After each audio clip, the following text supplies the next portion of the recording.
Chapter 1. A Wager. Dulcie could scarcely believe her ears. "You want me to do what?" Connie sighed. "I am not asking you to walk to Brinchester, sister, or trail through muddy fields. There is no need even to go into the village, for the schoolhouse is nearer than that. It is no distance through the woods, and you would be there and back in an hour, or not much above it. But I had planned to look through the journals you brought from London to decide on how to trim my new bonnet." "And you will have the rest of the day to do so," Connie snapped. "I would go myself, but I must go to Brinchester with Mamma and Hope if I am to have my clothes in time for the wedding." "Why cannot Grace go to the schoolhouse?" Dulcie said. "Because she has already agreed to go with Miss Bellows to High Brafton Farm to take some things for poor Mrs. Tarpin. You would not have wanted that task, I know, for it is a long walk over the fields and through Brafton Woods. I am giving you the easiest commission, dear." "I do not know why Jess Drummond thinks she is so important that we have to run around after her all the time," Dulcie said. "Oh, Dulcie, have a little compassion," Connie said. "She is very sick, and although she has been bled and leeched repeatedly, nothing has answered. Mrs. Cooper says that this broth of hers has never failed yet.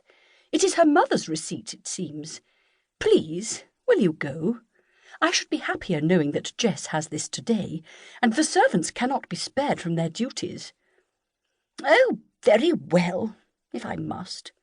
I suppose I can call in at Mr. Wiseman's shop to make the journey worth my while." "Thank you, dear," Connie said. "We should always show kindness to our neighbours in need." "It is not for you to preach at me," Dulcie said sulkily.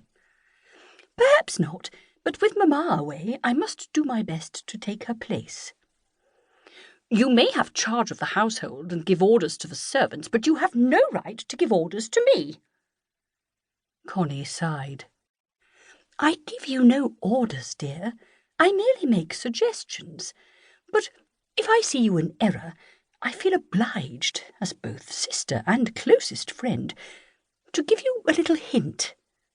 I sincerely wish that you would be kinder to those who need your help without so much argument, for it is very trying, I declare. Why can you not be more obliging?" "I do not in the least mind being obliging," Dulcie cried, "but not to Jess Drummond, who has every advantage of beauty and wit, and enjoyed a splendid season in London, and instead of being grateful, she takes to her bed and sulks because she could not have the man she wanted." "What a nasty, jealous thing to say!" Connie spat. "I despair of you, Dulcie. Such selfishness! If you want to make a good marriage, then you must strive to make yourself likeable. Gentlemen do not like a waspish sort of wife." "Just because you are betrothed to a marquis, you think you know everything about love and men and marriage," Dulcie said heatedly. "Well, I shall make a very good marriage. You may be sure of that." And with those words, she stormed out. Alex Drummond was tired. He had thought that being a village schoolmaster would be a quiet but rewarding life, with small faces gazing raptly up at him as he imparted the mysteries of numbers and the wonder of books to their innocent minds. Instead, he had 6 boisterous boarders who shuffled restlessly on their benches, whispered behind their hands, and raced each other to the door as soon as he released them.